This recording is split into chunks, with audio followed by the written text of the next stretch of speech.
कहते हैं अगर शतरंज के खेल में चाल गलत चलोगे तो पूरा गेम ही पलट जाता है। हालांकि वह तो सिर्फ एक गेम होता है, लेकिन आज के समय में वैश्विक उथल पुथल और कई देशों के बीच आपस में तनाव इतना ज्यादा बढ़ गया है कि अगर कोई एक गलत कदम उठा ले या फिर गलत चल दे तो उसे जन्मों जन्म तक पछताना पड़ सकता है। और इस बार सबसे ज्यादा पछतावा बढ़ा है अमेरिका का, क्योंकि अमेरिका ने जो गलत चाल चली थी उसका परिणाम सामने आ चुका है।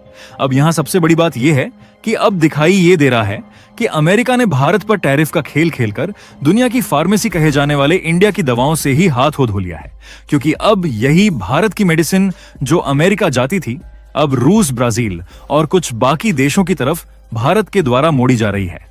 और आप खबर में देख सकते हैं जो कि हाल ही में निकल कर आ रही है और बताया जा रहा है कि भारत ने अपनी नजरें अमेरिकी टैरिफ के कारण नई फार्मा मार्केट की ओर घुमा दिया है। और कमाल की बात यह है कि फार्मा एक्सपोर्ट के लिए भी भारत ने किसी ऐसे वैसे मार्केट में अपना स्टेप नहीं बढ़ाया, बल्कि भारत ने अपना स्टेप बढ़ाया रूस, ब्राजील और नीदरलैंड्स जैसे देशों में, जो कि भारत के सबसे विश्वसनीय देश हैं और ये मरते दम तक भारत के साथ खड़े रहते हैं। चलिए भारत के फार्मा एक्सपोर्ट को लेकर पूरी डेवलपमेंट समझते हैं, लेकिन आगे बढ़ने से पहले इस वीडियो को लाइक करके चैनल को सब्सक्राइब जरूर कर लीजिए।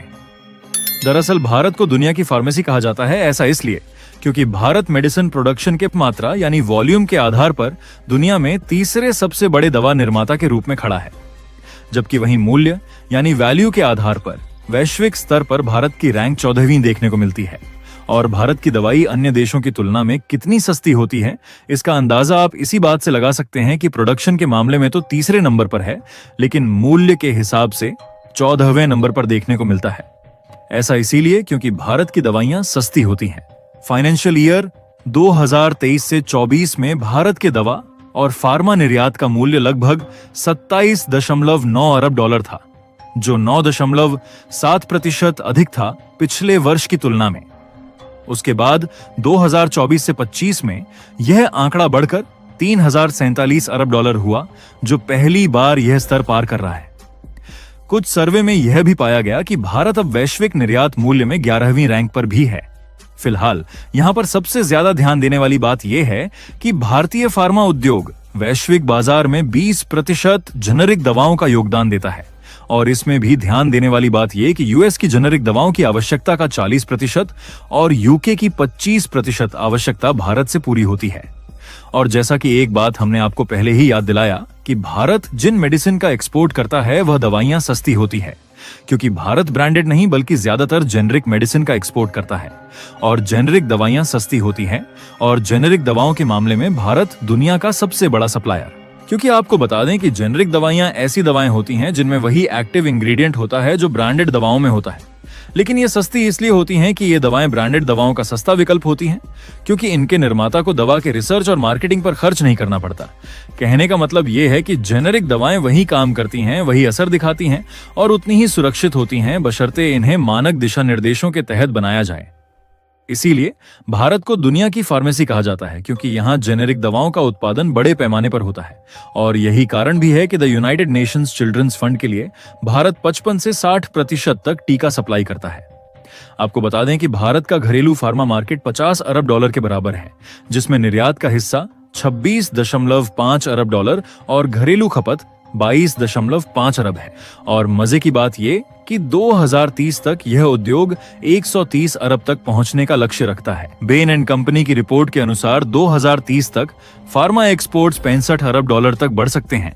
2047 तक ये 350 अरब डॉलर तक पहुंचने की क्षमता रखते हैं और विश्व के टॉप 5 निर्यातकों में शामिल हो सकते हैं। लेकिन फिलहाल समस्या ये है कि अभी भी अधिकतर फार्मा एक्सपोर्टर जो है अमेरिकी मार्केट पर ही डिपेंडेंट है, क्योंकि हमने आपको जैसा कि बताया भारत जितना एक्सपोर्ट पूरी दुनिया में करता है उसमें से 40% हिस्सा अकेले अमेरिकी मार्केट में ही जाता है।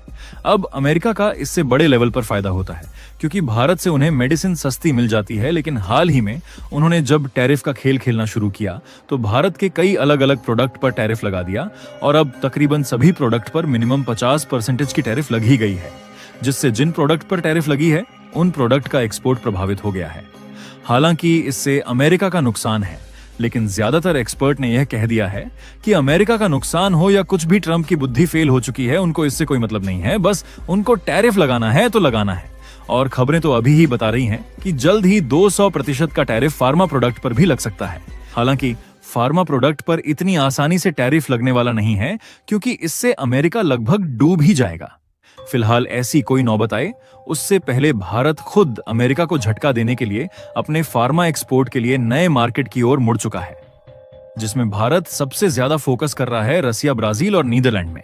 हालांकि मेजरली तो इन देशों पर फोकस किया जा रहा है, लेकिन इसके साथ साथ भारत द्वारा अफ्रीका, लैटिन अमेरिका और दक्षिण पूर्व एशिया के देशों के अलग अलग बाजारों में दवा निर्यात का विस्तार करने पर, खास तौर पर ट्रंप द्वारा लगाए गए टैरिफ के डर की वजह से।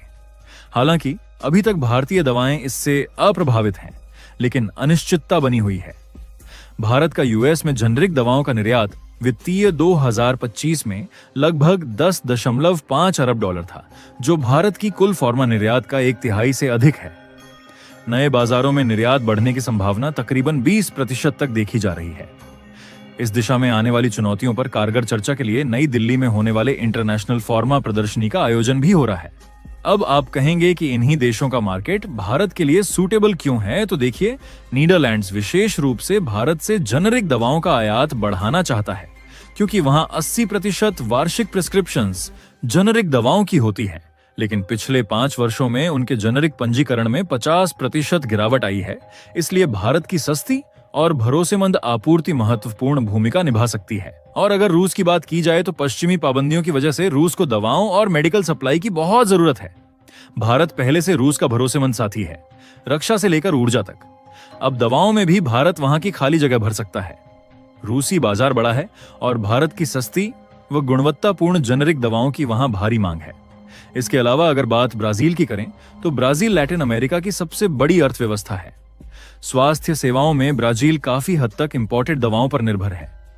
भारत की दवाओं से ब्राजील की हेल्थ केयर कॉस्ट कम हो सकती है, इसलिए यह भारत के लिए बड़ा अवसर है। यानी साफ है, रूस भारत को स्थिरता देता है, ब्राजील भारत को विस्तार देता है और नीदरलैंड्स भारत को यूरोप का दरवाजा खोल देता है।